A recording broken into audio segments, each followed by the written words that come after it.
Yo team, it's Tuesday. What we have today is 2 parts to the workout, okay? So when you come into class, we'll probably split your class in 2. Half of you will start on part A, half of you will start on part B, and then you switch, okay?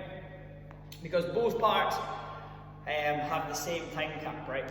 And we have an 8-minute changeover in between, so you can clean down the equipment, get set up, get ready to go, and it's enough rest to be ready for the next part, right?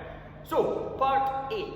What we have is 12-minute AMRAP to complete as many rounds as possible of 8 toes to bar and 4 devil's press, okay? So the idea here is we're moving at a pace that we can maintain potentially unbroken sets, but the idea is that we have minimal rest and we use that 12 minutes to just move for the full time. We don't want to go crazy fast at the start and then have to rest for 20 seconds and then go crazy fast and then have to rest maybe a minute the next time. It's just a waste of time, right? Pick a pace you can maintain for the full 12 minutes. So our toes to bar, what we have options wise is we can go the full toes to bar, toes to the bar, or if we don't have those, we can go knees to the chest, driving those knees up to the chest as high as we possibly can. We might not have the kipping version, so what we're going to do is strict, bring those knees up, and we're staying underneath the bar the whole time. We may be close, so we may have a toes to bar attempt, and then come back down again, that's fine. You're trying to pass through as much of that range of motion as you're capable of, okay? Now, 12 minutes, it's not short, it's not long, right? But the idea here is we want to look after our hands as much as we can. So if that means you have to either lower the rep range or do, say, 2 reps, jump down, shake them off, 2 reps, jump down, shake them off, that's fine, okay? Look after your hands. Now, as always, we can't be on the break or our hands are torn from last week. You guys are going to go on the floor and go for those V-ups. Same muscle groups are working, okay, without having to take our body weight through our arms. Or we can go hollow, tuck to hollow. And again, it's all the same muscle groups without having to use the rig, okay? Our devil's press, we all know these guys. It's chest to the floor, back to the feet again. Bring those dumbbells with you, chest up nice and proud, hiking back, big pop of the hips, big punch, straighten those arms overhead, squeeze the bum, squeeze the abs. Again, back to the floor for rep 2, and so on. Use those hips as much as you possibly can, and make sure we're trying to show as much control at the top as possible. Our grip's going to be fatigued, our core's going to be fatigued, so make sure we're fighting for this good position with those dumbbells overhead. I don't want to see them on here, and I definitely don't want to see your back here, okay? Squeeze your abs, squeeze your butt throughout the whole workout. That's part A, potting. Then we have that 8-minute changeover. And then what we're moving on to is part B. Part B, we have 6 rounds for time, okay? So read the notes on this part so you get it right. We have 6 on one side, 6 on the other of a kettlebell hand cluster. Then we have 6 on one side, 6 on the other of the kettlebell overhead reverse lunge. And then we have 6 on one side, 6 on the other of pistol squats. 6 rounds for time with a 12-minute cap on that. So, the rules on this is we have to complete all of the reps on one side before we switch. Normally we switch arms every rep. So let's take the hand clusters for example.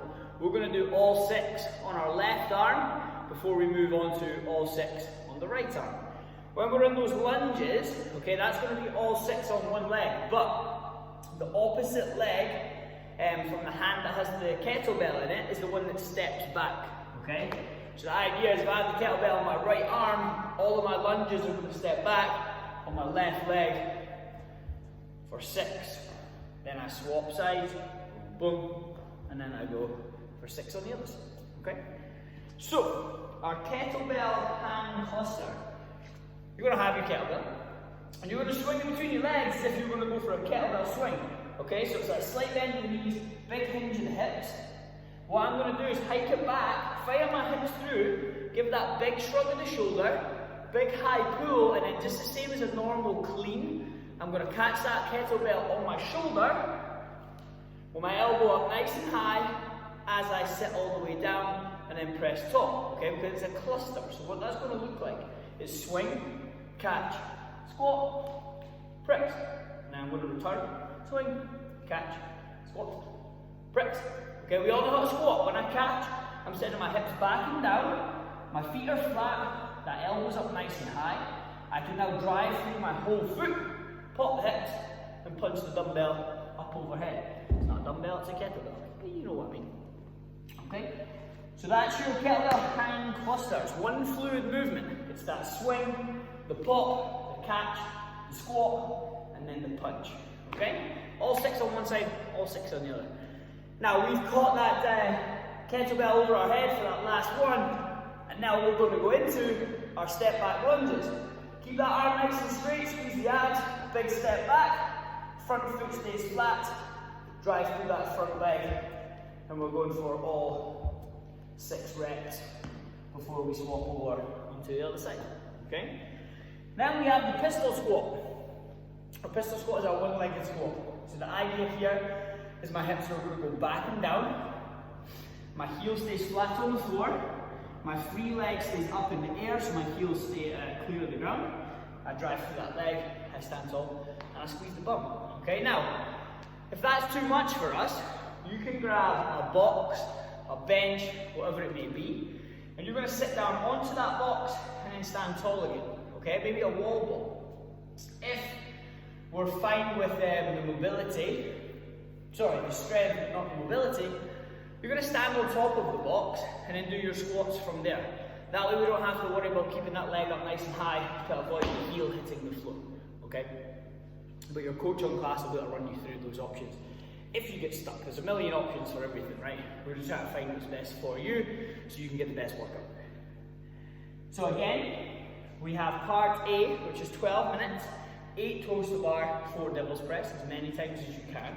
Rest for the 8 minutes. Then we have 6 rounds of time. 6 on one side, 6 on the other, the kettlebell hang cluster. Into 6 on one side, 6 on the other of the kettlebell overhead step back lunge. And then we have 6 on one side, 6 on the other of the pistol squat. 6 full rounds of those with a 12-minute cap. That's Tuesday, guys. Get after it. Have fun. Let's go.